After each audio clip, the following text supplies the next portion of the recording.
성도 여러분 안녕하세요. 오늘도 말씀으로 승리하는 은혜가 저와 여러분들 이 하루 위에 함께 하기를 주님의 이름으로 축원드립니다. 우리 계속해서 우리 열왕기 하 여행을 떠나고 있고요. 이제 열왕기 하도 중반 부분을 향해 가고 있습니다.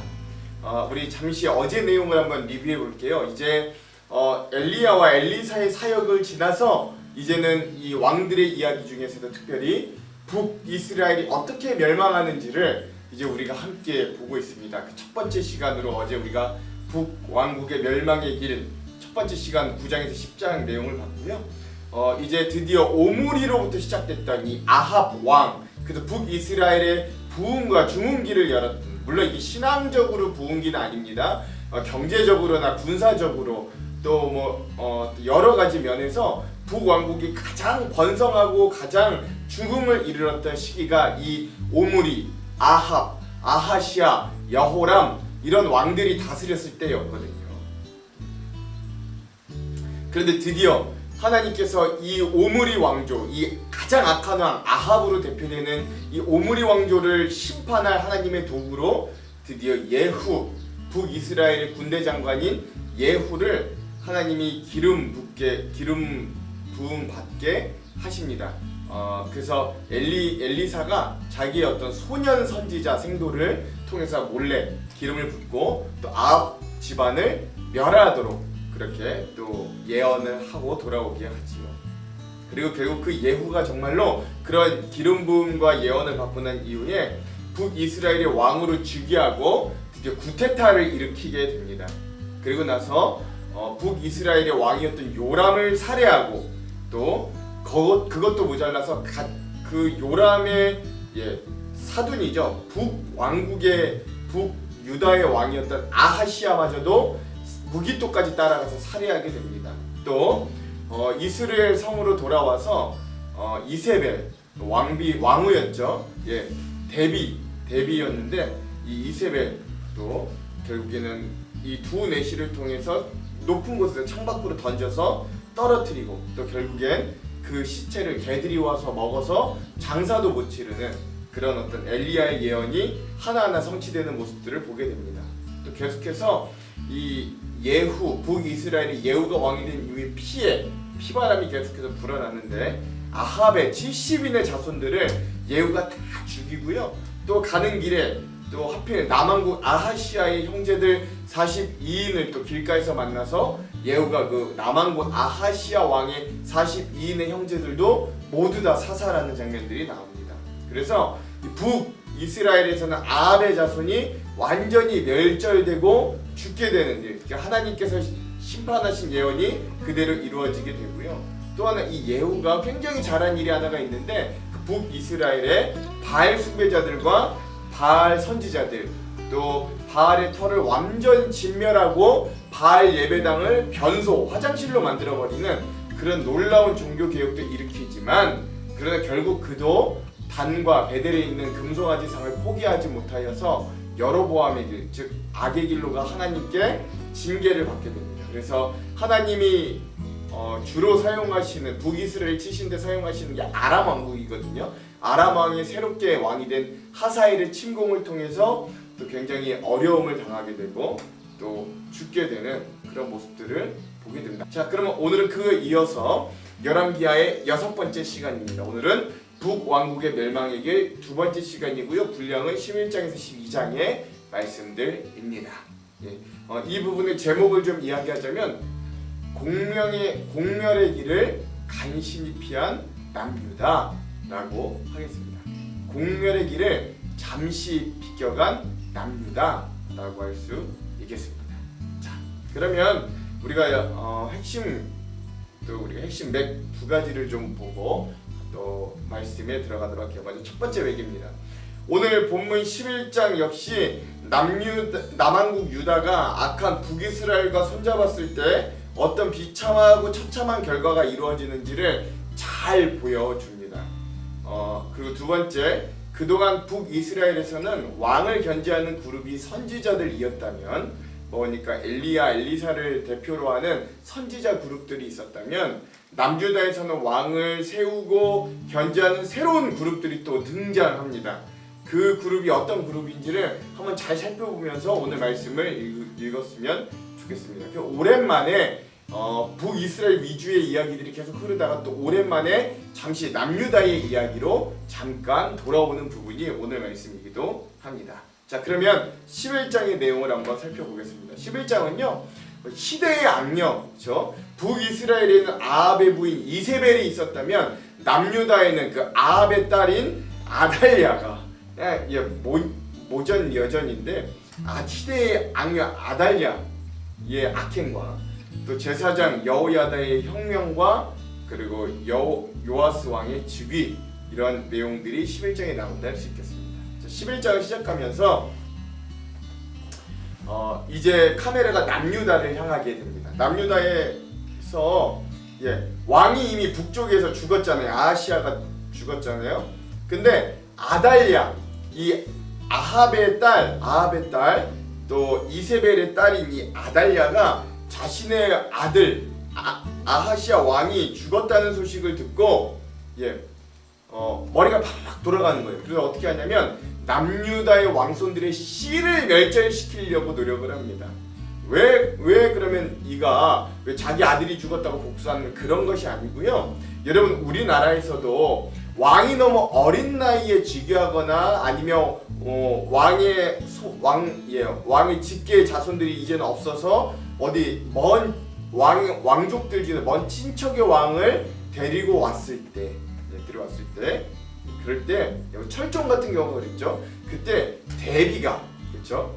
대비가 가장 나이가 많은 대비가 수령청정 하잖아요. 그래서 이렇게 발을 앞에 대고 왕은 저 앞에 앉아 있고 할머니가 저 뒤에서 그 왕에게 대신 정치를 할 수 있도록 코치를 해주는데 거의 본인이 다스리는 거나 마찬가지인데, 이 아달랴도 마찬가지로 자기가 대비로서 그렇게 이 남유다를 통치하려고 오히려 그 남유다에 남아있는 이 왕손들의 씨, 그러니까 지금 왕이 될 만한 순위에 있는 모든 사람들을 죽이는 일들을 하게 됩니다. 굉장히 잔인하죠. 엄마 따라서 역시 딸도 마찬가지입니다.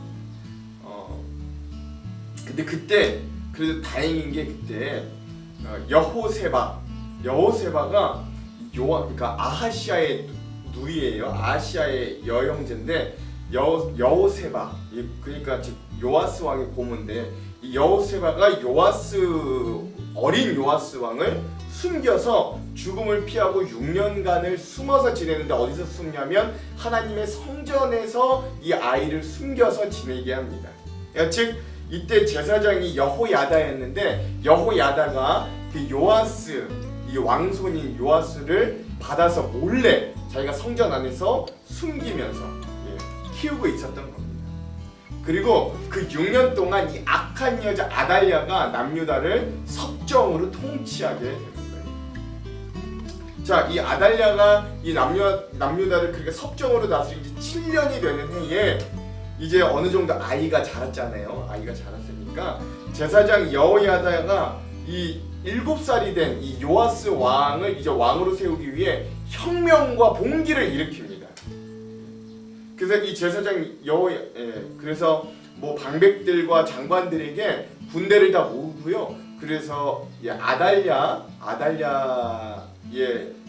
통치에서 반기를 들고 군사적으로 일어나서 혁명에 성공하게 되는 거죠. 그리고 이 제사장 여호야다가 이 7살인 요아스 왕에게 기름을 부어서 남유다의 왕으로 삼습니다.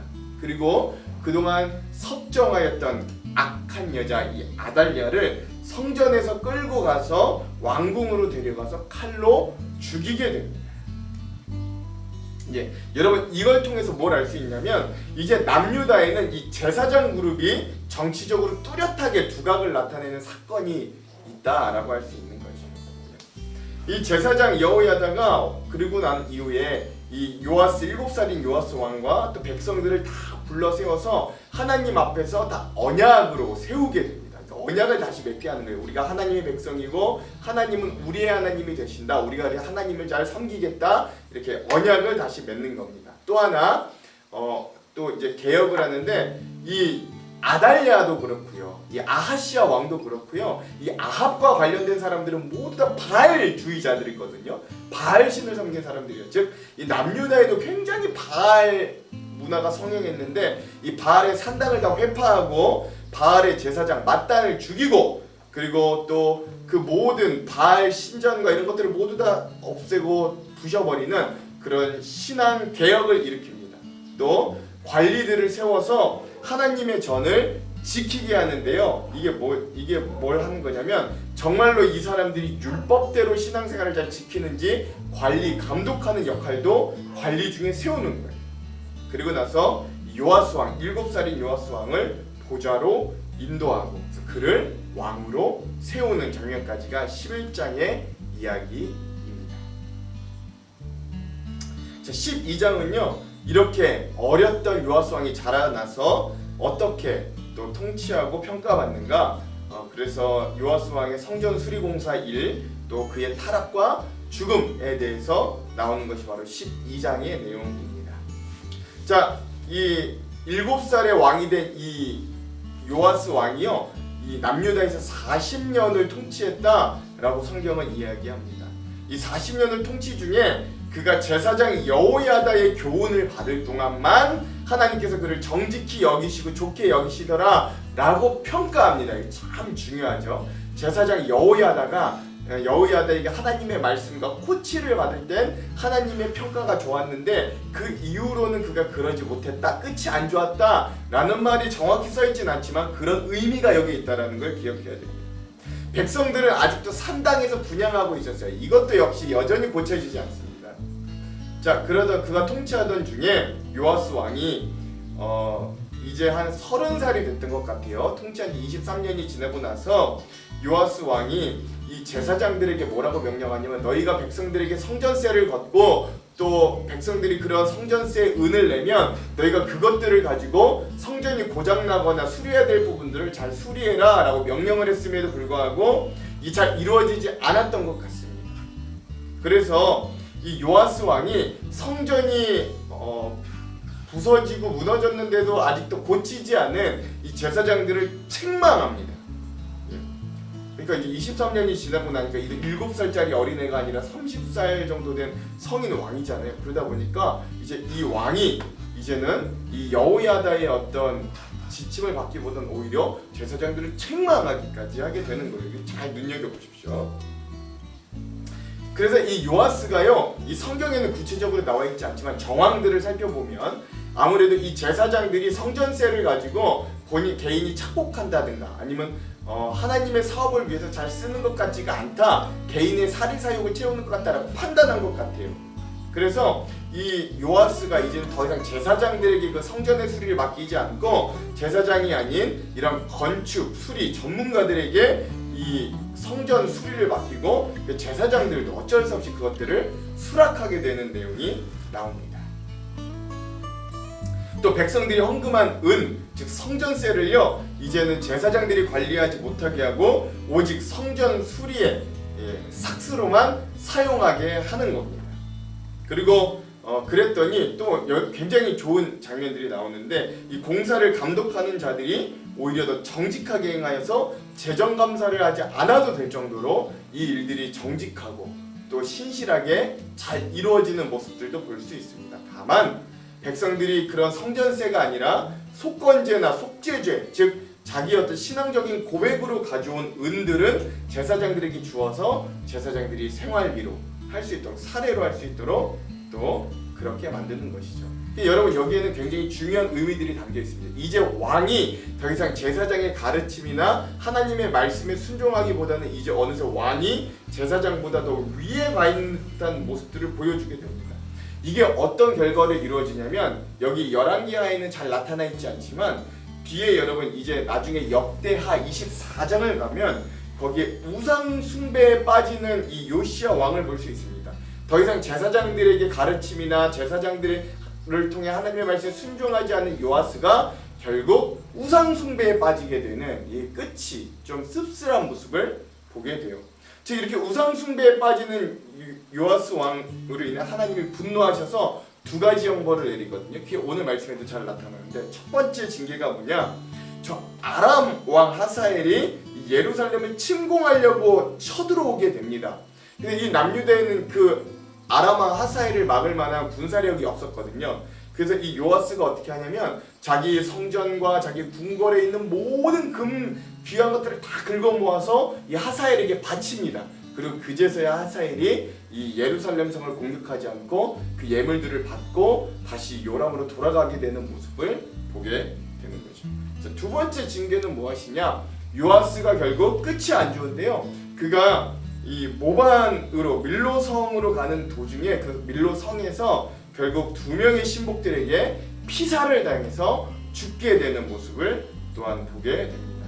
그의 아들 아마샤가 그리고 이어서 왕이 되는데요.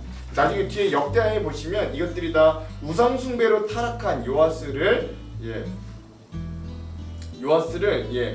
이 여호야다 선지자는 이미 죽었고 여호야다 선지자가 죽고 난 이후에 그의 아들인 스가랴 선지자가 왕이시여 그렇게 하면 안 됩니다. 왕이시여 우상 숭배하면 안 됩니다. 라고 지적했더니만 이때 이 요아스 왕이 그 말을 듣는 것이 아니라 그리고 회개하는 것이 아니라 오히려 그 여호야다 제사장의 아들이었던 그 스가랴 선지자를 돌로 쳐서 죽이는 악행을 서슴지 않거든요. 그래서 하나님이 그런 것에 대한 심판으로 이런 두 가지 것들을 내리고 결국 이 요아스 왕도 끝이 비참하게 죽는 모습으로 끝나게 되었다라는 것들을 여러분 아시면 되겠습니다. 이건 나중에 우리가 역대기를 읽을 때 다시 한번 좀 구체적으로 보면 좋겠습니다. 자, 그럼 오늘의 말씀 열왕기하 11장과 12장의 핵심 구절을 한번 살펴볼게요. 먼저 11장의 핵심 구절은요 17절에서 19절의 말씀입니다. 제가 한번 읽어볼게요. 여호야다가 왕과 백성에게 여호와와 언약을 맺어 여호와의 백성이 되게 하고 왕과 백성 사이에도 언약을 세우게 하며 온 백성이 바알의 신당으로 가서 그 신당을 허물고 그 제단들과 우상들을 철저히 깨뜨리고 그 제단 앞에서 바알의 제사장 맏단을 죽이니라. 제사장이 관리들을 세워 여호와의 성전을 수직하게 하고 또 백부장들과 가릿 사람과 호위병과 온 백성을 거느리고 왕을 인도하여 여호와의 성전에서 내려와 호위병의 문길을 통하여 왕궁에 이르매 그가 왕의 왕좌에 앉으니. 아멘. 악녀 아달랴를 죽이고 제사장 여호야다가 혁명을 일으켜서 남아있는 왕손인 이 요아스를 왕좌에 앉히는, 그리고 그 전에 바알 산당을 회파하고 또 하나님과 백성들 사이에 언약을 다시 맺는 이런 신앙 개혁이 일어나는 일들을 이 열왕기하 11장의 요절로 삼았습니다. 자, 오늘의 마지막 12장의 요절은요 13절에서 15절입니다. 제가 한번 읽어볼게요. 여호와의 성전에 드린 그 은으로 그 성전은 대접이나 불집게나 주발이나 나팔이나 아무 금그릇이나 은그릇도 만들지 아니하고 그 은을 일하는 자에게 주어 그것으로 여호와의 성전을 수리하게 하였으며 또 그 은을 받아 일꾼에게 주는 사람들과 회개하지 아니하였으니 이는 그들이 성실히 일을 하였음이라. 아멘. 이 요아스 왕이 그래서 초반에는 참 좋았고 여호야다가 제사장 여호야다가 살아 있을 때만 해도 성전도 수리하고 굉장히 좋은 모습이었지만 여호야다가 죽고 또 이제 본인이 어느 정도 장성하고 난 이후에는 제사장들에 대해서 멀리하고 오히려 우상 숭배함으로 하나님께 벌을 받는, 징계를 받는 그런 모습들도 살펴볼 수 있고요. 이 12장의 요절은 그 중에서 성전을 수리하는 장면을 요절로 삼아봤습니다. 자, 그럼 오늘 주안점 세 가지를 함께 보고 기도하고 말씀을 읽어보도록 할게요. 자, 첫 번째 주안점입니다. 여러분 오랜만에 우리가 남유다의 이야기를 보는데 남왕국 유다가 북이스라엘과 혼인을 맺어서 남유다의 왕이었던 아하시야도 그 북쪽 땅에서 결국 급작스럽게 죽임을 당하게 됩니다. 그의 형제 42명도 북쪽 땅에서 모두 죽습니다. 그런데 거기서 비극이 끝나지 않아요. 오늘 본문에 등장하는 이 남왕국과 북이스라엘이 혼합됨으로 일어난 두 번째 비극은 이 아달랴를 통해, 악녀 아달랴를 통해 그 씨가 마를 뻔한 이 위기의 남유다의 왕통을 여러분 기억하시기 바랍니다. 즉 제가 어제도 말씀드렸습니다만 아무리 그 이득이 되어도 아무리 그게 세상적으로 좋은 길인 것처럼 보여도 그게 악한 길이라면, 하나님이 싫어하시는 길이라면 손잡으면 안 된다. 그렇게 악과 손잡으면 이렇게 무서운 결과를 초래한다는 걸 여러분 기억하시기 바랍니다. 자, 두 번째 주안점, 제사장 여호야다의 어떤 기백과 용기 있는 믿음이 결국 남유다를 이 아달랴라는 극악한 악의 구렁텅이에서 건져내게 되는 거예요. 그는 6년이라는 시간 동안 이 악이었던 요아스 왕을 숨겨주었고, 때가 될 때 또 용감하게 나와서 혁명을 통해 남유다의 왕권을 하나님 앞에 회복시킵니다. 또한 그는 왕과 백성들 사이에서 하나님 앞에 언약을 세우고 바알의 선지자와 산당을 혁파함으로써 꺼져가는 남유다의 등불을 다시금 살리는 주도적인 역할을 했던 게 이 제사장 여호야다였습니다. 북이스라엘엔 선지자들이 있었다면 남왕국에는 이제 제사장들이 있었다는 것, 물론 남왕국에도 선지자가 있었습니다만 굉장히 이 제사장들이 중요한 역할을 했다는 것 여러분 잊지 마시기 바랍니다. 오늘의 마지막 세 번째 주안점입니다. 여러분, 근데 이 요아스 왕, 남유다의 요아스 왕이 굉장히 아쉬운 점이 있죠. 성경에도 그에 대해 뭐라고 이야기하냐면, 이 제사장 여호야다의 가르침이 있을 때만 요아스 왕이 정직히 행했다라고 평가되는 요아스 왕의 모습은 우리를 여러 가지 생각하게 하는 거예요. 7살의 왕이 되어서 어리고 왕권에 힘이 없었을 때는 순종하였지만, 이제 자기 23년이 지나고 자기가 나이가 들고 왕으로서 어느 정도 기반이 닦이니까 그의 태도가 변하기 시작하는 거예요. 먼저 제사장들과의 관계가 순종과 배움의 관계에서 이제는 내가 힘이 생겼다고 긴장과 대립의 관계로 변하기 시작합니다. 그걸 잘 보여주는 게 또 오늘 성전을 공사하는 그런 일 가운데서 제사장들이 배제되는 그런 이 요아스 왕의 모습을 볼 수 있죠. 물론 제사장들이 성전의 재정, 성전세를 투명하게 운영하지 못한 것처럼 보이지만, 그럼에도 그는 하나님의 말씀을 가장 가까이 하고 가장 잘 알고 자기에게 하나님의 뜻을 가장 잘 전달해 줄 수 있는 제사장들과 끝까지 협력해야 했습니다. 끝까지 낮은 모습으로 순종했어야 해요. 그게 하나님을 왕으로 모시는 자세였거든요.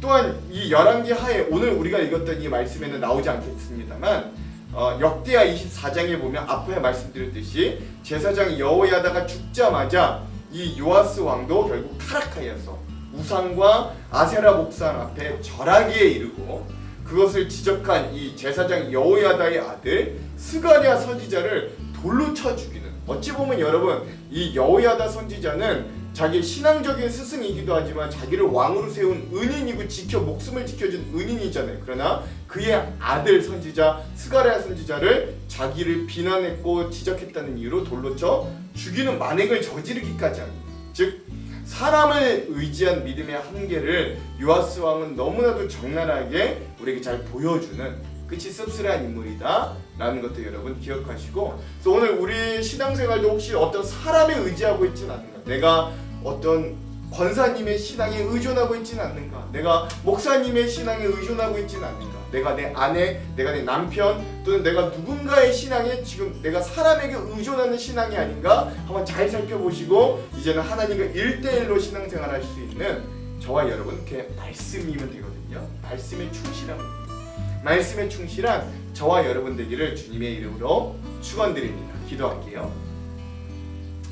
하나님, 우리가 오랜만에 이 남왕국의 이야기들을 통하여 그래도 하나님이 이 남왕국에 주신 다윗의 약속과 하나님의 등불을 통하여 이들에게 여호야다라는 제사장을 보내주시고, 그리하여 요아스 왕을 통해 다시금 성전이 수리되고 바알의 산당이 깨지고 하나님과 언약을 세우는 백성들의 모습을 보게 됩니다.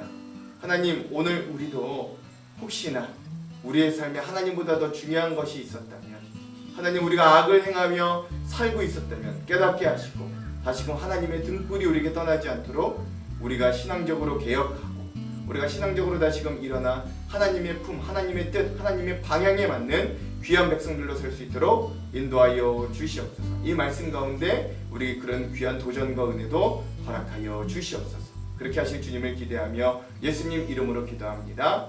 아멘. 그럼 사랑하는 성도 여러분, 오늘 하루도 말씀으로 승리하십시오. 사랑하고 축복합니다. 화이팅! 제11장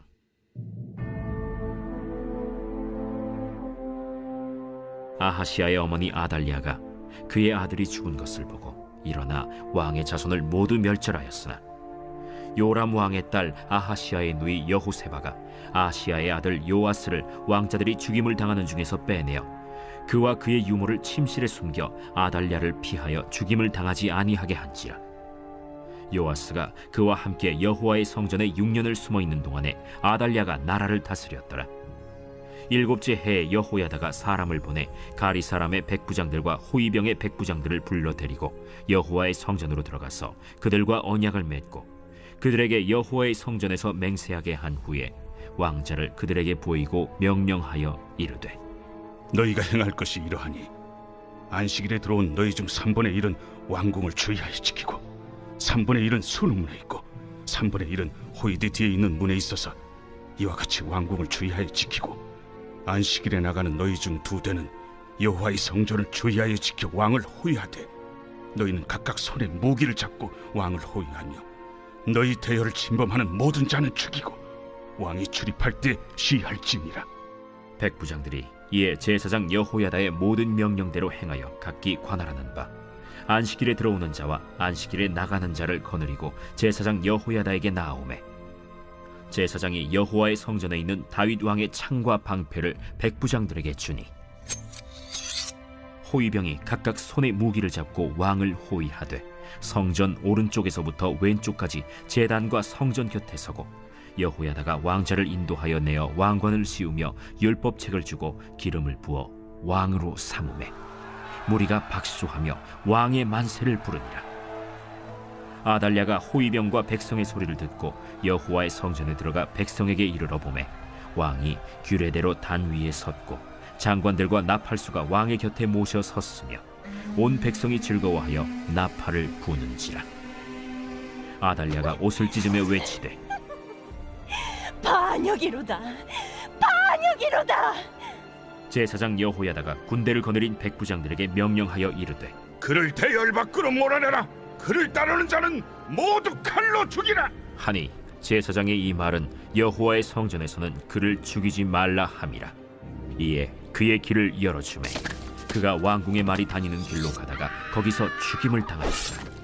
여호야다가 왕과 백성에게 여호와와 언약을 맺어 여호와의 백성이 되게 하고 왕과 백성 사이에도 언약을 세우게 하매 온 백성이 바알의 신당으로 가서 그 신당을 허물고 그 제단들과 우상들을 철저히 깨뜨리고 그 제단 앞에서 바알의 제사장 맏단을 죽이니라. 제사장이 관리들을 세워 여호와의 성전을 수직하게 하고 또 백부장들과 가리 사람과 호위병과 온 백성을 거느리고 왕을 인도하여 여호와의 성전에서 내려와 호위병의 문길을 통하여 왕궁에 이르매 그가 왕의 왕좌에 앉으니 온 백성이 즐거워하고 온 성이 평안하더라. 아달랴를 무리가 왕궁에서 칼로 죽였더라. 요아스가 왕이 될 때 나이가 7세였더라.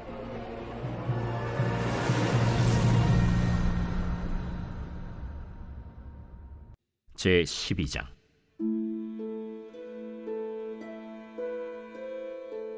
예후의 제 7년에 요아스가 왕이 되어 예루살렘에서 40년간 통치하니라. 그의 어머니의 이름은 시비아라 브엘세바 사람이더라. 요아스는 제사장 여호야다가 그를 교훈하는 모든 날 동안에는 여호와 보시기에 정직히 행하였으되 다만 산당들을 제거하지 아니하였으므로 백성이 여전히 산당에서 제사하며 분향하였더라. 요아스가 제사장들에게 이르되, 여호와의 성전에 거룩하게 하여 드리는 모든 은, 곧 사람이 통용하는 은이나 각 사람의 몸값으로 드리는 은이나 자원하여 여호와의 성전에 드리는 모든 은을 제사장들이 각각 아는 자에게서 받아들여 성전의 어느 곳이든지 파손된 것을 보거든 그것으로 수리하라 하였으나 요아스 왕 제 23년에 이르도록 제사장들이 성전의 파손한 데를 수리하지 아니하였는지라. 요아스 왕이 대제사장 여호야다와 제사장들을 불러 이르되, 너희가 어찌하여 성전의 파손한 데를 수리하지 아니하였느냐? 이제부터는 너희가 아는 사람에게서 은을 받지 말고 그들이 성전의 파손한 데를 위하여 드리게 하라. 제사장들이 다시는 백성에게 은을 받지도 아니하고 성전 파손한 것을 수리하지도 아니하기로 동의하니라. 제사장 여호야다가 한 궤를 가져다가 그것의 뚜껑에 구멍을 뚫어 여호와의 전문 어귀 오른쪽 곧 제단 옆에 두매 여호와의 성전에 가져오는 모든 은을 다 문을 지키는 제사장들이 그 궤에 넣더라. 이에 그 궤 가운데 은이 많은 것을 보면 왕의 서기와 대제사장이 올라와서 여호와의 성전에 있는 대로 그 은을 계산하여 봉하고 그 달아본 은을 일하는 자 곧 여호와의 성전을 맡은 자의 손에 넘기면 그들은 또 여호와의 성전을 수리하는 목수와 건축하는 자들에게 주고 또 미장이와 석수에게 주고